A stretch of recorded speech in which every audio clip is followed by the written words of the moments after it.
All right, everyone. First of all, happy 4th of July. It is a national holiday. I hope you all are being safe, being careful, but of course, having fun as well.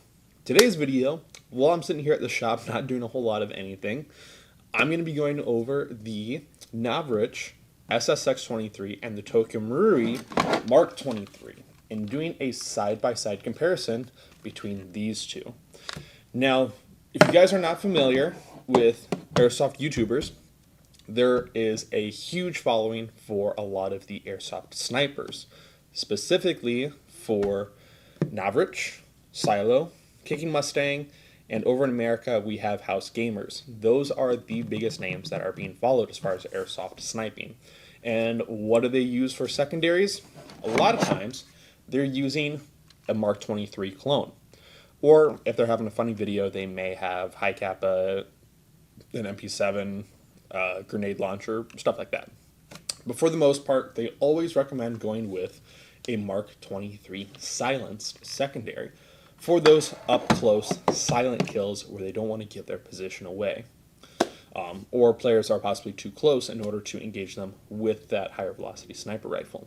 So, why is it always down to these two? And it seems in a lot of forums, there's a lot of shouting for the Tokyo Marui Mark 23. Tokyo Marui, Tokyo Marui, Tokyo Marui. But Navrich has come out with his SSX 23, and it seems like a lot more players are going with this one. Why? We're going to break that down today. So, stay tuned. We're going to get into it. So how I think I'm going to do this is I'm going to do an overview between comparisons of these two, and then I'm going to be showing the testing results as far as the second half of the video. So if you guys just want to kind of check out what's going on between these two and actually see the results and why I think one is better than the other, then I have those for later on for you guys. So let's get down to it. We have the Tokyo Marui Mark 23, and this is going to be a fully licensed replica. Now here in the US, we cannot get the Tokyo Marui Mark 23 because Umarex here in the US holds that HK license. So these are available only overseas. And if you did want to purchase one overseas, you are going to have a really long ship time coming from Hong Kong most of the time, as well as customs having to look through anything that is marked as being a firearm or firearm replica, and there is still a chance that customs could seize it, you could not get your money back, and you can never get the product. So there's a chance that you could just be out, and that's kind of a risk versus reward type of deal. So we have the full HK US government caliber 45 stamped serial number with the LAM unit that it would possibly be coming with. You got modular laser aiming, contract number, HK45 down on the grip here. On the other side of the LAM unit, there is the Airsoft warning. Up here, where I assume you would say HK, it says Tokyo Marui Company Ltd, made in Japan, and then US SOCOM 45. No, US SOCOM Mark 23. Okay. So we have that.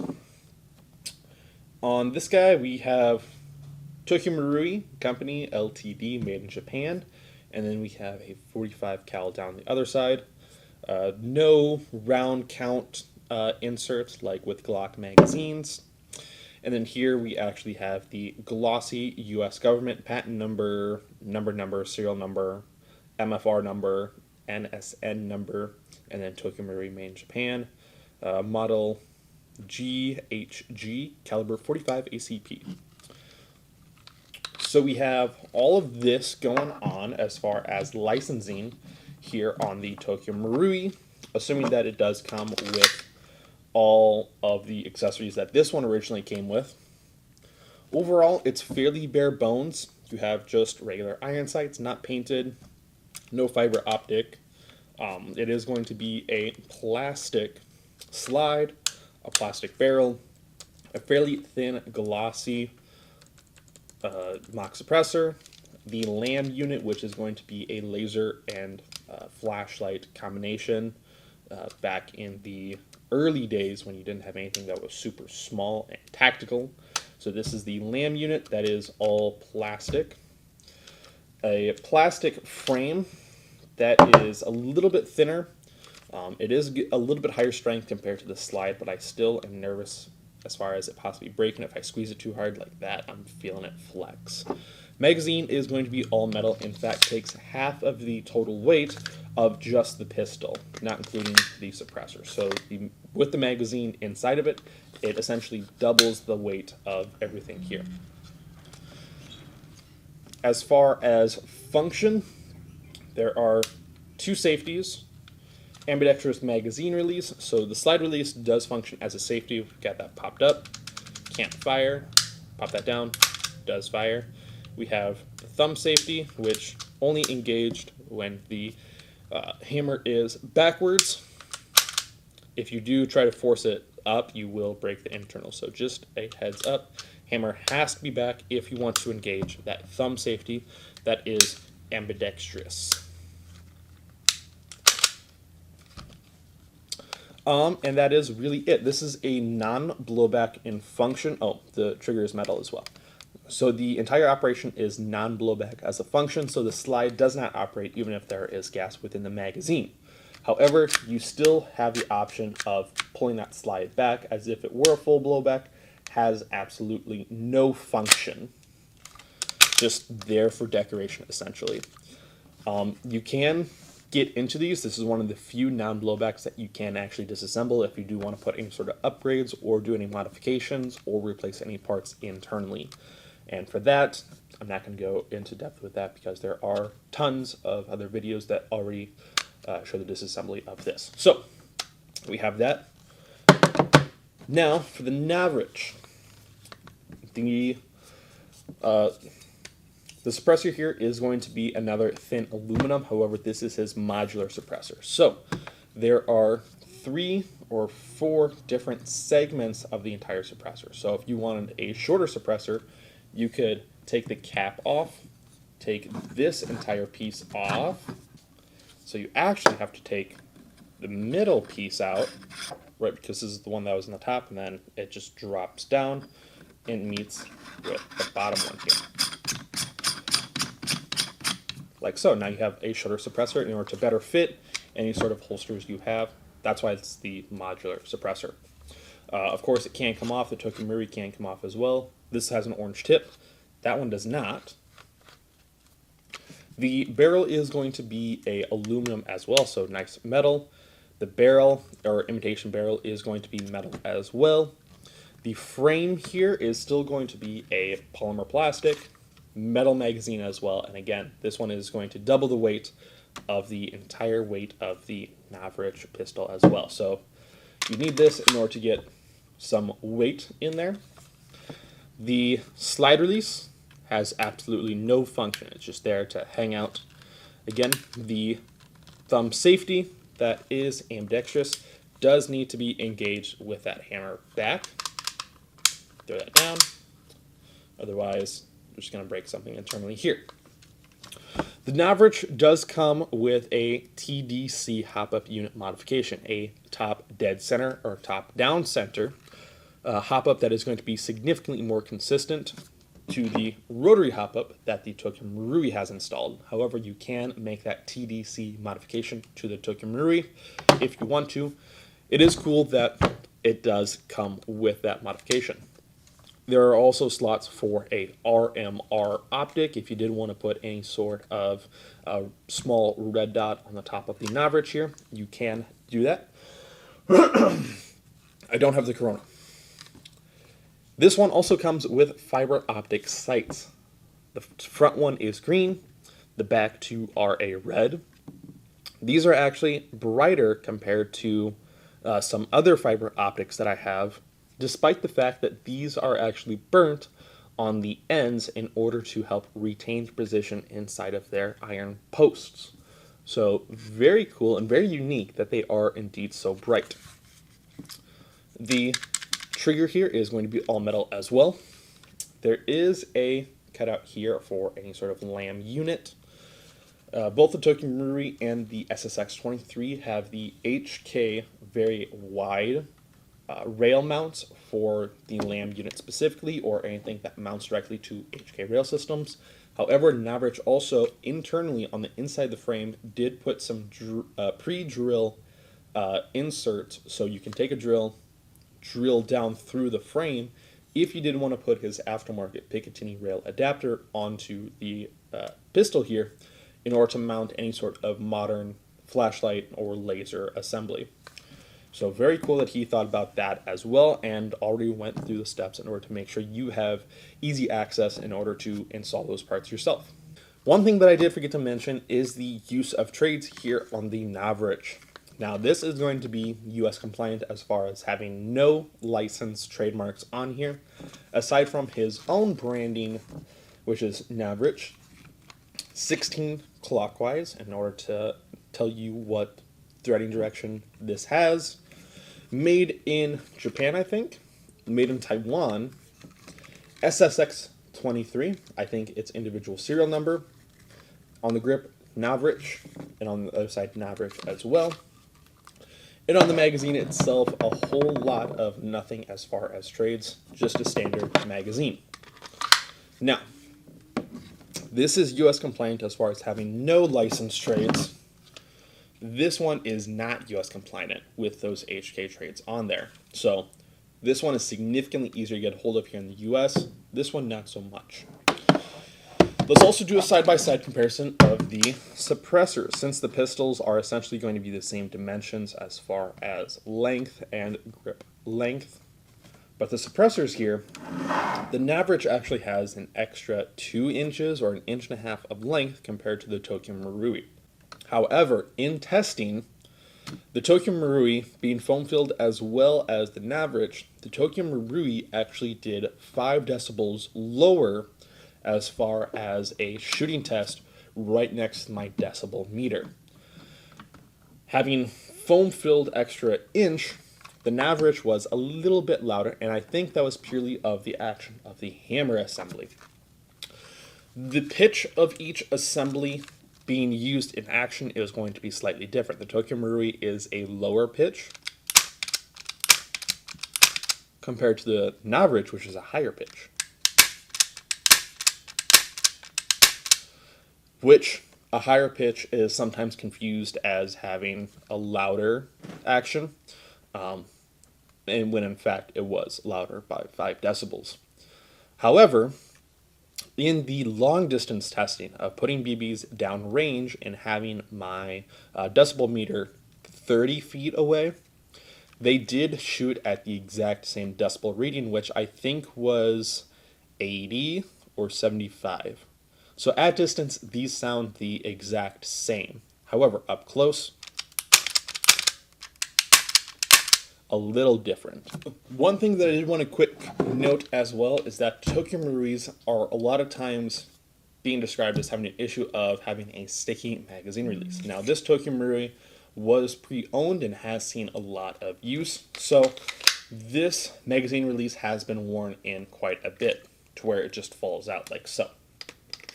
Just bloop. However, on a straight vertical plane as far as that barrel, that magazine is going to hold in place until I shift it about here.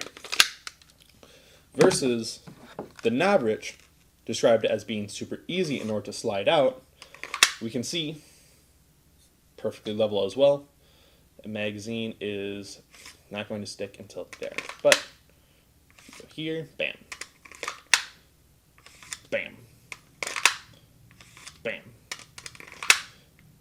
Ooh, not quite, but super easy that it just drops out like so. The Tokyo Marui, while this one has been worn in, still is a little stickier compared to the Navrich. Just a little bit. So you can wear this in. It does take time. Retail price point between the two is going to be that the Tokyo Marui, with everything included, as far as the package deal, you can get overseas for $145. The Navrich, however, just the pistol sells for $185 here. He does have them on sale for $135 on his website. I, however, in store have to sell it at $185. His modular suppressor can be sold aftermarket, doesn't come with it, but this is a $47 suppressor that comes with the foam. I do not know if the Tokyo Marui comes with foam inside of it. That's one of those gray area US laws as well. So for $145, that probably will not get seized by customs, but there is still a chance, or a 230 some odd dollar pistol setup with the suppressor. Which one's better? Now, I will say that the lamb unit is complete garbage. I don't think there's any batteries in here since I can't get it to turn on. The Navrich does not come with a lamb unit, obviously, but you can get something aftermarket. In my opinion, I think that the Navrich is going to be the better option. Ooh, let me just put this here. In my opinion, the Navrich pistol is going to be a better setup. Right next to the decibel meter, obviously there is going to be a decibel difference of only 5 decibels, which in the long run really isn't a whole lot. Difference of 5 decibels, it's kind of hard to tell. However, at 30 feet or beyond, they measure at the exact same decibel reading as far as being fired. So, that is just one part that goes towards Navrich in my opinion. Another thing is that while in testing, I can get about 2 full magazines, sometimes 2.5, 3, on 1 fill of green gas in the magazine before I run out of green gas.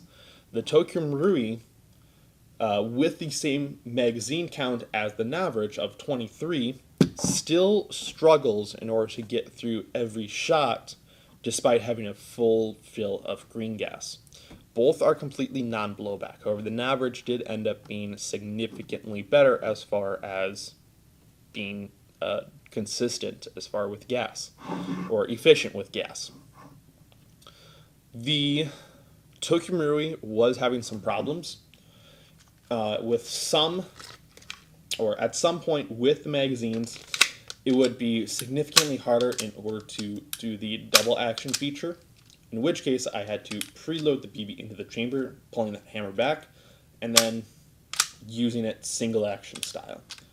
So having to do it like this because it just got way too tough just pulling the trigger for the double action, and I was afraid that something was getting extra tension it wasn't supposed to, and something would break. Also the fact that I did have some troubles getting every last BB in the magazine to fire, so that was an issue. The Navrich had no issue with firing every BB within the magazine and had 0 issue with that double action or single action.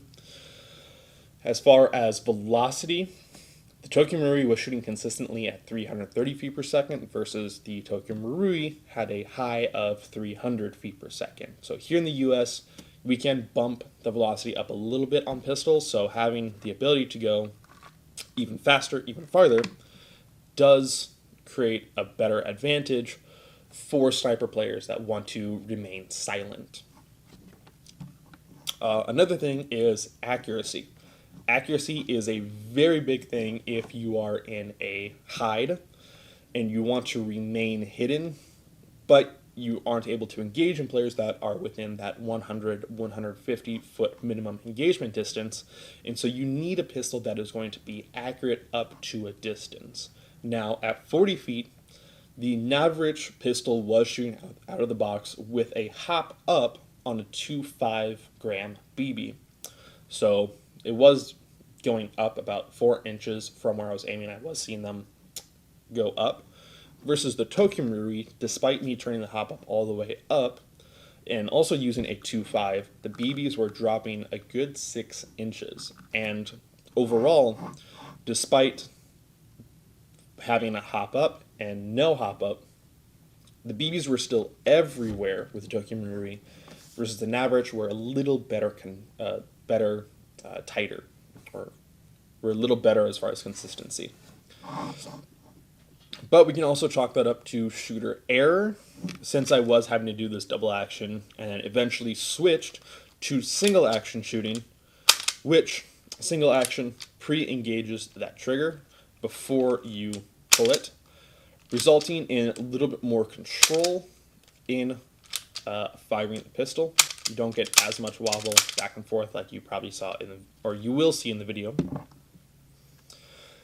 So despite having that single action feature and having to do it single action, it still was not any more consistent compared to the average, which I was shooting on double action, so pulling that trigger the entire length in order to, and it was still more consistent using double action compared to the Tokyo Marui. So after going through all of that shooting, going through all those tests, in my opinion, the average is going to be the better option. Despite being a whole $100 more, this is going to be the better option overall. Now, you still have some room as far as modifications in order to make it more consistent. You can change out that inner barrel, you can change out the bucking, you can do all sorts of Teflon tape modifications, more TDC modifications. There's whole forums based on how to make each one of these shoot even better. However, I left this stock, so both of these are as they came to me. This one is still stock. Nothing has been done to it other than being played with significantly more than the average, which we received in a box, and we just pulled it out. We had it for a couple days before we actually did the video on this. So we can chalk it up to that. However, I think there's still a point where we don't need to give the Tokyo Marui as many excuses. For all the players that are hyping up Tokyo Marui products super high about how they're perfect, they work perfectly for years, and you don't need to do anything to them, then what's going on? Why is this one so much better than this one? I don't know. I don't know why it is, but it just is. So for $100 more, you can pick up the significantly better option, in my opinion. Or for $100 less, you can pick up this guy from overseas and maybe get it. Like I said, there is still a chance that Customs could seize it. You won't get your money back and you won't get the product. Now, like I said, that is just my opinion. You, of course, are able to make whatever decision you want in order to get the best fit for you as a player and your player style. Just take what I said into consideration. Of course, I'm going to post the results later on in the second half of this video. Feel free to check those out. Put down in the comment section below what you think was going to be the better option. Do you think the Tokyo Marui, stock or with modifications, is going to be the better option? Or do you think the Tokyo Marui, stock or with modifications, would be the better option? You saw the results here. The Tokyo Marui stock, but like I said, has been played with before. Or the average, which is brand new, comes with some of those modifications you would already need to do with the Tokyo Marui, but showing better results. So, put them down in the comment section below what you think, and I'll definitely look through them all. Like always, guys, it's 4th of July. Take care, stay safe, but have fun. Enjoy the time with your family. Be thankful for what we currently have as far as our freedoms, and always be the best you can possibly be. I don't know why I did Namaste. That was kind of bullshit. Anyway, you guys take care, stay safe, have fun, and I'll see you in the next one. Alright, so now I've got my iPro gassed up, got BBs in. We're going to do with BBs through the gun. Let's see what the volume is. Now I'm going to be a little bit further away so I can properly aim at my target, which should be dampening the sound of impacts since it's a pile of blankets and ghillie suits. So from here,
All right, so in conclusion, seems like the Navrich pistol was a little louder by a couple of decibels.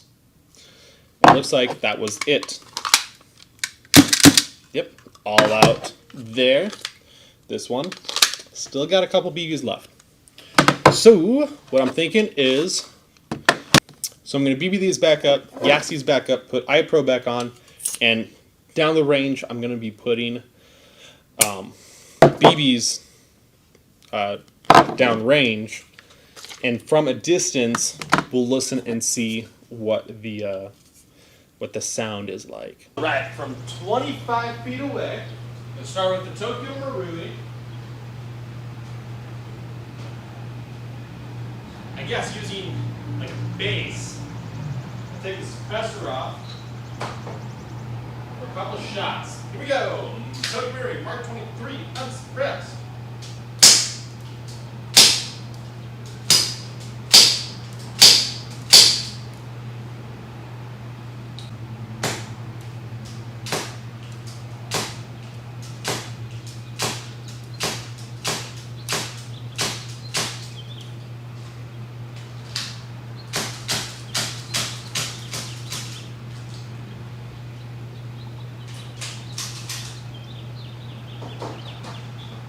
One thing I think I will note is that Tokyo Marui sucks ass on gas consumption.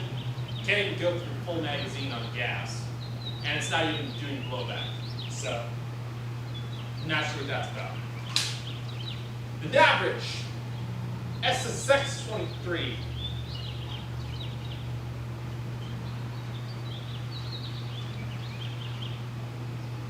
Unsuppressed. Couple shots.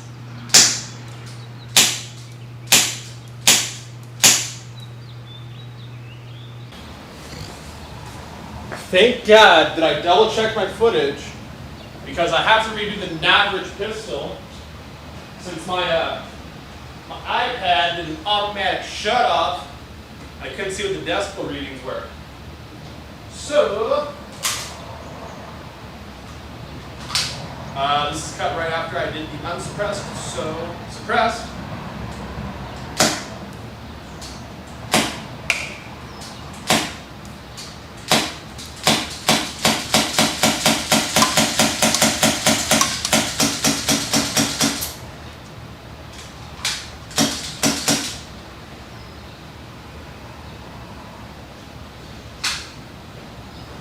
I do have to say that the Navrich pistol does do better with hop up than the Tokyo Marui.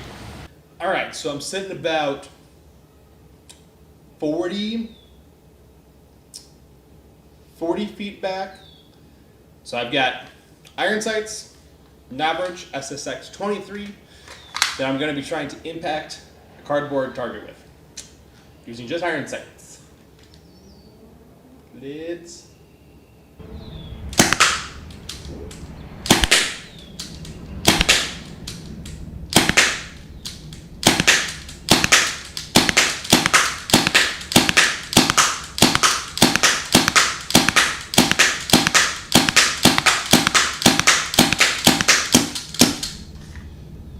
Alright, so it seems like hop up is working a little too well.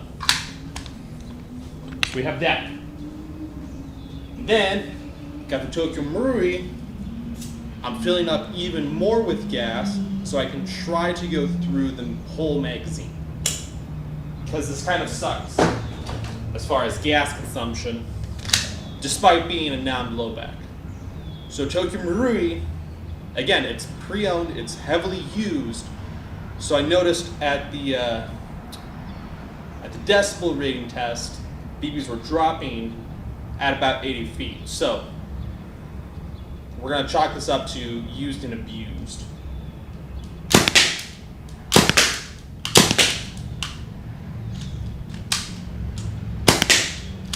Yeah, and it's only 40 feet, but I can see that the BBs are dropping, so.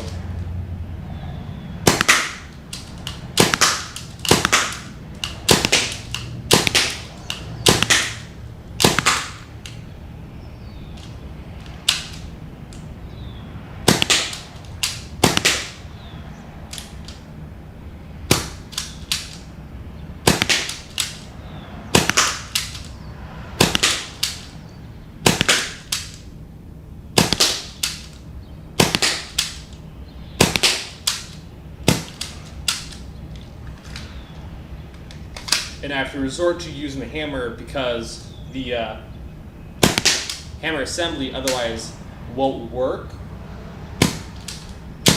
I have to put a lot more force behind pulling that trigger, and the last 2 BBs just get stuck inside the magazine.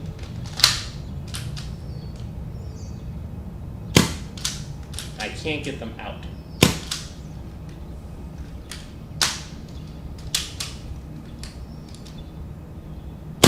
All right, there's one.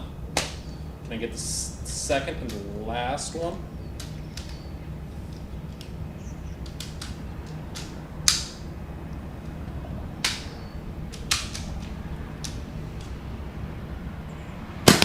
And there it is. Last BB from the Tokyo Marui Mark 23. It actually went through the whole magazine, shockingly enough, but I did have to use a slightly different method of having to pull the hammer back in order to engage that trigger assembly versus the Navrich, which I could just do a straight trigger pull. So I'm going to chalk this up to being used and abused, well loved, and this one still having full operation of being able to pull the trigger with a double action or being able to pull the hammer back with the trigger pull, with the shortened trigger pull, I should say. So let's go look and see what the damage was. All right, well, we got the results back, and quite frankly, I'm shocked of the results. Now, I still got BBs that are falling out of here, so hopefully that's the last of them. So we did the Tokyo Marui on the left-hand side, and then the Navrich on the right-hand side. Now, before we actually show the results, I'm a little skeptical. Now, before I show you the results, I was doing the action of pulling the hammer back before engaging that trigger, which results in more control of squeezing that trigger as I fire it, which should result in a tighter grouping. However, that's not the result. The Tokyo Marui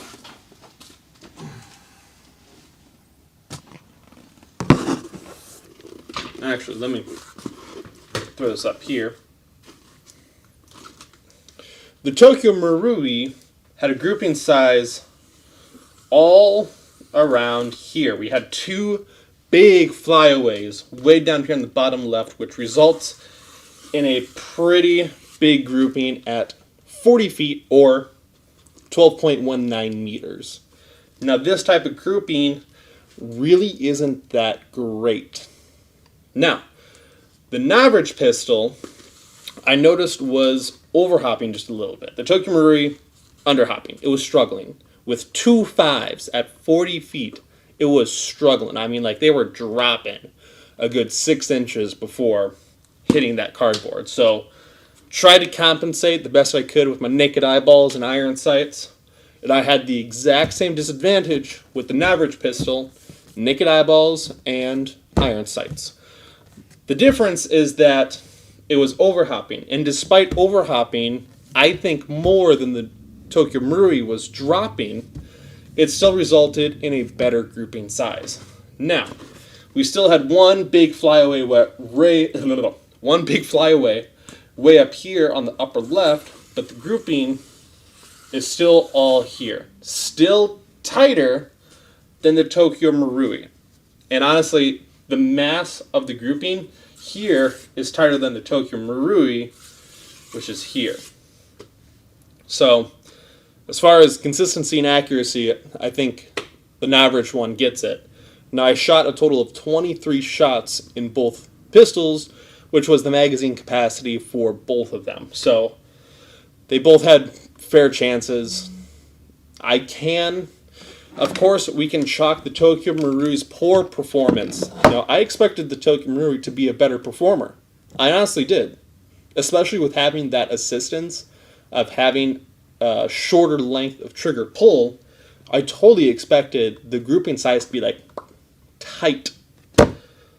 Unfortunately, that wasn't the case. Quite frankly, that's surprising. That's surprising to me. And of course, we can chalk it up to the Tokumurui being older, being used. But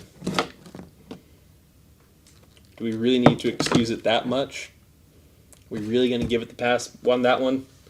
That hard of a pass? I don't know. Alright, first up, we got the Navrich SSX 23 with .20s.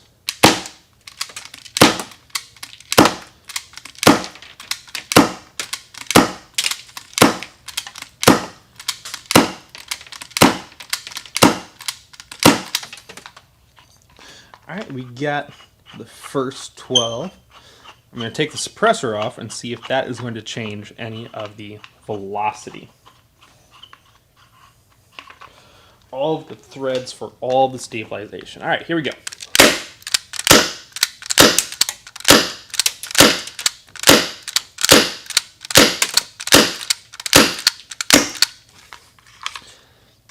So it definitely does look like it increased it. From about 230, we did see a drop down to 320, 315 at the lowest, and then jump back up to that 330 and then dropping back down to 320. That could be the magazine warming back up, getting some gas, but overall, even with removing that suppressor, it did seem very, very consistent. So no changes there. Next, we have the Tokumurui with the suppressor.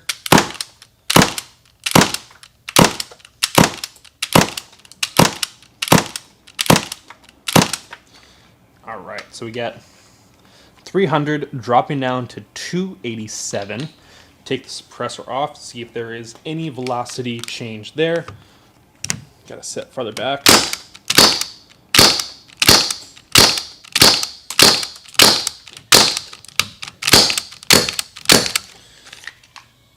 And then overall that seemed consistent as well.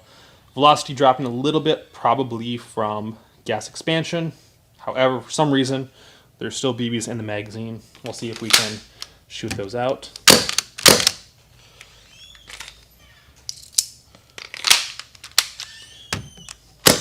That didn't work. Upside down.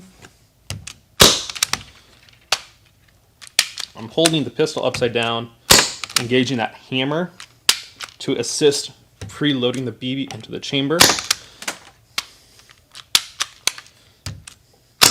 And there's the last 4. Dropping from 270 down to 228 to 211 to 190 to 167. So we get about a full magazine off one gas fill. And we do see quite a bit of drop here at the very end. So there we go, velocity test. All right, final test that I mentioned was the weight test. Remember when I said how the magazines were pretty hefty? Well, now I'm going to show you just what the total is. So, just the pistol.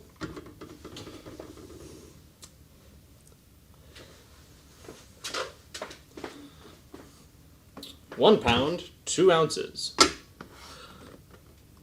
1 pound, 14 ounces. 2 pounds, 2 ounces. So again, just the pistol, and then once we add the accessories, it essentially doubles in weight. Drop those down. Zero the scale again. And I don't know how to take the lamb unit off, so unfortunately it has to get weighed with it on there.